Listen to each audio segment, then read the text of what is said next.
Hi student, आपके अपने YouTube channel spectrum with Pankaj में आपका स्वागत है। आज हम यूपी बोर्ड क्लास 10 के चैप्टर 13 के इम्पॉर्टेंट क्वेश्चन को लेकर उपस्थित हुए हैं। यदि आप चैप्टर 10, चैप्टर 11, चैप्टर 12 के महत्वपूर्ण प्रश्नों को नहीं देखे हैं तो उसका लिंक मैं डिस्क्रिप्शन बॉक्स में दे दिया हूं, आप वहां से देख लीजिए। तो आज हम यह बात करेंगे कि 2022 बोर्ड एग्जाम में चैप्टर से क्या क्या इम्पोर्टेंट क्वेश्चन बनने वाले हैं। तो आइए हम देखते हैं। चैप्टर 13 विद्युत धारा के चुंबकीय प्रभाव। प्रश्न 1, विद्युत धारा उत्पन्न करने की युक्ति को कहते हैं। ऑप्शन ए जनित्र, option B galvanometer, option C ammeter, option D motor. तो याद रखिएगा, जनित्र एक ऐसी युक्ति होती है जो विद्युत धारा उत्पन्न करती है। तो इसका करेक्ट आंसर होगा ऑप्शन नंबर ए। नेक्स्ट प्रश्न, प्रश्न 2, लघुपतन के समय परिपथ में विद्युत धारा का मान ऑप्शन ए बहुत कम हो जाता है, ऑप्शन बी परिवर्तित नहीं होता है, ऑप्शन सी बहुत अधिक बढ़ जाता है, ऑप्शन डी निरंतर परिवर्तित होता है। तो दीजिए इसका आंसर। तो इसका करेक्ट आंसर होगा ऑप्शन नंबर सी, बहुत अधिक बढ़ जाता है। नेक्स्ट प्रश्न, प्रश्न 3, चुंबकीय क्षेत्र की तीव्रता का मात्रक है। Option A newton into metre per ampere, option B newton per ampere into metre, option C newton into ampere into metre, option D newton into ampere per metre. तो इसका करेक्ट आंसर होगा option number B, newton per ampere into metre. यह F बराबर IBL से निकल कर आता है। यदि B का मात्रक आप यहाँ से निकालेंगे तो F upon I into L। और आप सभी जानते हैं F क्या होता है, बल। बल का मात्रक क्या होता है, न्यूटन। I का मात्रक क्या होता है, एम्पियर। और L लंबाई, लंबाई का मात्रक क्या होता है, मीटर। तो यहाँ से निकल के आ जाता है Newton per ampere into metre. इसलिए करेक्ट आंसर क्या होगा, ऑप्शन नंबर बी। नेक्स्ट प्रश्न, प्रश्न 4, चुंबकीय क्षेत्र की तीव्रता का मापक है। Option A weber per metre, option B weber per metre square, option C weber, option D weber into metre. तो इसका करेक्ट आंसर होगा option number B, weber per metre square. यह निकल के आता है, आप जानते हैं सभी, फाई बराबर होता है बी इंटू ए। तो यदि यहाँ से बी का मात्रक निकालें तो फाई अपान ए। और आप सभी जानते हैं फाई क्या होता है, चुंबकीय फ्लक्स। तो फ्लक्स का मात्रक क्या होता है, वेबर। और यह एरिया, एरिया का मात्रक क्या होता है, मीटर स्क्वायर। तो निकल के आ जाता है वेबर पर मीटर स्क्वायर। तो इसलिए करेक्ट आंसर होगा ऑप्शन नंबर बी। नेक्स्ट प्रश्न, प्रश्न 5, 1 टेस्ला बराबर होता है। Option A 1 weber per metre square, option B 1 gauss, option C 10⁻⁻4 weber per metre square, option D 10⁻⁻4 gauss. तो दीजिए इसका आंसर।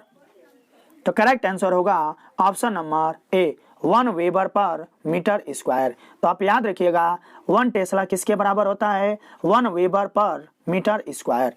नेक्स्ट प्रश्न, प्रश्न 6, एक गतिमान आवेश उत्पन्न करता है। ऑप्शन ए केवल वैद्युत क्षेत्र, ऑप्शन बी केवल चुंबकीय क्षेत्र, ऑप्शन सी वैद्युत तथा चुंबकीय क्षेत्र दोनों, ऑप्शन डी न वैद्युत और न चुंबकीय क्षेत्र। तो इसका करेक्ट आंसर होगा ऑप्शन नंबर सी, एक गतिमान आवेश सदैव वैद्युत तथा चुंबकीय क्षेत्र दोनों उत्पन्न करता है। नेक्स्ट प्रश्न, प्रश्न 7, कौन सा मात्रक चुंबकीय क्षेत्र का नहीं है। Option A weber per metre square, option B tesla, option C gauss, option D newton per ampere square.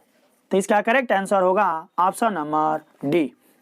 आप सभी जानते हैं चुंबकीय क्षेत्र का मात्रक वेबर पर मीटर स्क्वायर भी होता है, टेस्ला भी होता है, गॉस भी होता है। न्यूटन पर एम्पियर स्क्वायर यह चुंबकीय क्षेत्र का मात्रक नहीं होता है।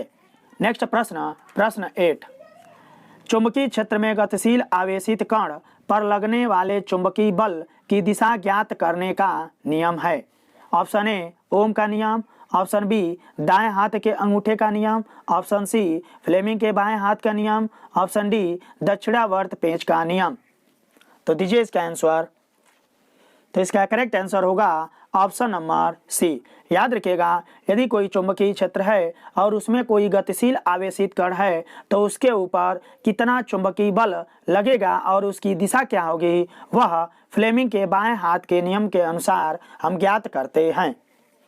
नेक्स्ट प्रश्न 9। एक समान चुंबकीय क्षेत्र बी में क्षेत्र के लंबवत रखे यल लंबाई के आई धारावाही चालक पर लगने वाले बल का परिणाम है। Option A B upon I into L, option B I upon B into L, option C B I L, option D B L upon I. तो अभी आपको बताए हैं एफ बराबर क्या होता है, आई बी यल, और यही आपसे रिलेशन पूछ रहा है, इसलिए हमारा करेक्ट आंसर क्या हो जाएगा, option number C B I L. Next प्रश्न 10। वेबर किस राशि का मात्रक है। ऑप्शन ए चुंबकीय क्षेत्र की तीव्रता का, ऑप्शन बी चुंबकीय फ्लक्स का, ऑप्शन सी चुंबकीय फ्लक्स घनत्व का, ऑप्शन डी वैद्युत क्षेत्र की तीव्रता का। तो इसका करेक्ट आंसर होगा ऑप्शन नंबर बी चुंबकीय फ्लक्स का। चुंबकीय फ्लक्स को हम लोग फाई से प्रदर्शित करते हैं और फाई का मात्रक ही क्या होता है, वेबर, इसलिए हमारा आंसर क्या हो जाएगा, चुंबकीय फ्लक्स। नेक्स्ट प्रश्न 11। हमारे शरीर के किन अंगों के द्वारा चुंबकीय क्षेत्र उत्पन्न होता है। मस्तिष्क, वृक्क, हृदय, यकृत। अब इसमें आपको बताना है कि कौन से इसमें कूट सही हैं। ए केवल फर्स्ट और सेकंड, बी केवल 2, 3 और 4, सी केवल 1 और 3, डी उपरोक्त सभी। तो इसका करेक्ट आंसर होगा ऑप्शन नंबर सी केवल 1 और 3। तो याद रखिएगा, हमारे शरीर के मस्तिष्क और हृदय से केवल चुंबकीय क्षेत्र उत्पन्न होता है। नेक्स्ट प्रश्न 12। भारतवर्ष में प्रत्यावर्ती धारा एसी की आवृत्ति है। Option A 40 hertz, option B 50 hertz, option C 50 second, option D 55 hertz. तो इसका करेक्ट आंसर हो जाएगा ऑप्शन नंबर बी 50 हर्ट्ज। तो याद रखिएगा, हमारे पूरे भारत में जो एसी की फ्रीक्वेंसी होती है, आवृत्ति होती है, वह 50 हर्ट्ज होती है। नेक्स्ट प्रश्न 13। विद्युत चुंबकीय प्रेरण से उत्पन्न प्रेरित विद्युत वाहक बल अनुक्रमानुपाती होगा। ऑप्शन ए परिपथ के संपूर्ण प्रतिरोध के, ऑप्शन बी चुंबकीय फ्लक्स के, ऑप्शन सी चुंबकीय फ्लक्स में परिवर्तन की दर के, ऑप्शन डी चुंबकीय फ्लक्स में परिवर्तन के। तो दीजिए इसका आंसर। तो इसका करेक्ट आंसर होगा ऑप्शन नंबर डी। तो याद रखिएगा, जो चुंबकीय प्रेरण से उत्पन्न प्रेरित विद्युत वाहक बल होता है वह सदैव चुंबकीय फ्लक्स में परिवर्तन के अनुक्रमानुपाती होता है। नेक्स्ट प्रश्न 14। वैद्युत चुंबकीय प्रेरण के नियमों का प्रतिपादन किया। ऑप्शन ए हेनरी ने, ऑप्शन बी फैराडे ने, ऑप्शन सी ऑस्टेड ने, ऑप्शन डी गॉस ने। तो इसका करेक्ट आंसर होगा ऑप्शन नंबर बी फैराडे ने। फैराडे ने वैद्युत चुंबकीय प्रेरण के नियम का प्रतिपादन किया। नेक्स्ट प्रश्न 15। डायनामो उत्पन्न करता है। ऑप्शन ए आवेश, ऑप्शन बी विद्युत वाहक बल, ऑप्शन डी विद्युत क्षेत्र, ऑप्शन डी चुंबकीय क्षेत्र। तो दीजिए इसका आंसर। तो इसका करेक्ट आंसर होगा ऑप्शन नंबर बी विद्युत वाहक बल। तो याद रखिएगा, इस डायनामो को ही हम लोग विद्युत जनित्र भी कहते हैं। तो विद्युत जनित्र जो होता है वह सदैव विद्युत वाहक बल उत्पन्न करता है। नेक्स्ट प्रश्न 16। डायनामो परिवर्तित करता है। ऑप्शन ए रासायनिक ऊर्जा को विद्युत ऊर्जा में, ऑप्शन बी ध्वनि ऊर्जा को चुंबकीय ऊर्जा में, ऑप्शन सी यांत्रिक ऊर्जा को विद्युत ऊर्जा में, ऑप्शन डी यांत्रिक ऊर्जा को प्रकाश ऊर्जा में। तो दीजिए इसका आंसर। तो अभी हम बताए हैं डायनामो को ही क्या कहते हैं हम लोग, जनरेटर यानी जनित्र। तो इसका करेक्ट आंसर हो जाएगा ऑप्शन नंबर सी। तो याद रखिएगा, जो जनित्र होता है वह यांत्रिक ऊर्जा को विद्युत ऊर्जा में परिवर्तित करता है, जबकि जो हमारा वैद्युत मोटर होता है वह विद्युत ऊर्जा को यांत्रिक ऊर्जा में परिवर्तित करता है। तो ये दोनों प्रश्न यूपी बोर्ड के लिए बहुत ही इंपॉर्टेंट हैं। इन दोनों प्रश्नों को आप याद रखिएगा। नेक्स्ट प्रश्न 17। वैद्युत मोटर में रूपांतरण होता है, और अभी मैंने आपको यह बताया है। ऑप्शन ए रासायनिक ऊर्जा का वैद्युत ऊर्जा में, ऑप्शन बी वैद्युत ऊर्जा का यांत्रिक ऊर्जा में, ऑप्शन सी यांत्रिक ऊर्जा का वैद्युत ऊर्जा में, ऑप्शन डी वैद्युत ऊर्जा का रासायनिक ऊर्जा में। तो इसका करेक्ट आंसर होगा ऑप्शन नंबर बी, वैद्युत ऊर्जा का यांत्रिक ऊर्जा में। फिर से मैं एक बार रिपीट कर दूं, यदि आपसे डायनेमो पूछे या जनित्र पूछे तो डायनेमो और जनित्र दोनों एक ही होता है, अर्थात डायनेमो के द्वारा हम यांत्रिक ऊर्जा को विद्युत ऊर्जा में बदलते हैं, जबकि वैद्युत मोटर के द्वारा वैद्युत ऊर्जा को यांत्रिक ऊर्जा में बदलते हैं।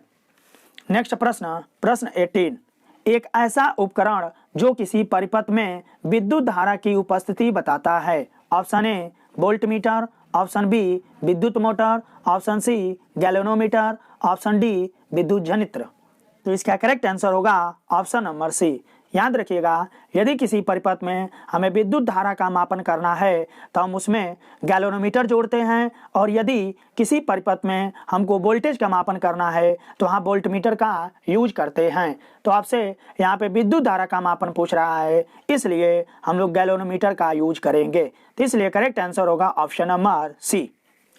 नेक्स्ट प्रश्न, प्रश्न 19, बी, ए और फाई क्रमशः चुंबकीय क्षेत्र की तीव्रता, क्षेत्रफल व फ्लक्स के संकेत हैं, तो इनके बीच संबंध होता है। ऑप्शन ए फाई बराबर B into A, option B बराबर phi into A, option C A बराबर B into phi, option D A B phi बराबर 1। तो इसका करेक्ट आंसर होगा ऑप्शन नंबर ए। तो याद रखिएगा, चुंबकीय क्षेत्र की तीव्रता, क्षेत्रफल और फ्लक्स में संबंध होता है फाई बराबर बी इंटू ए। यदि आपसे चुंबकीय फ्लक्स का मात्रक पूछे तो याद रखिएगा इसका मात्रक हमेशा क्या होता है, वेबर होता है। नेक्स्ट प्रश्न, प्रश्न 20, एसी जनित्र को डीसी जनित्र में परिवर्तित करने वाला उपकरण है। ऑप्शन ए विभक्त वलय, ऑप्शन बी सर्पी वलय तथा ब्रूस, ऑप्शन सी अधिक प्रबलता वाले चुंबकीय क्षेत्र पास, ऑप्शन डी तार के आयताकार।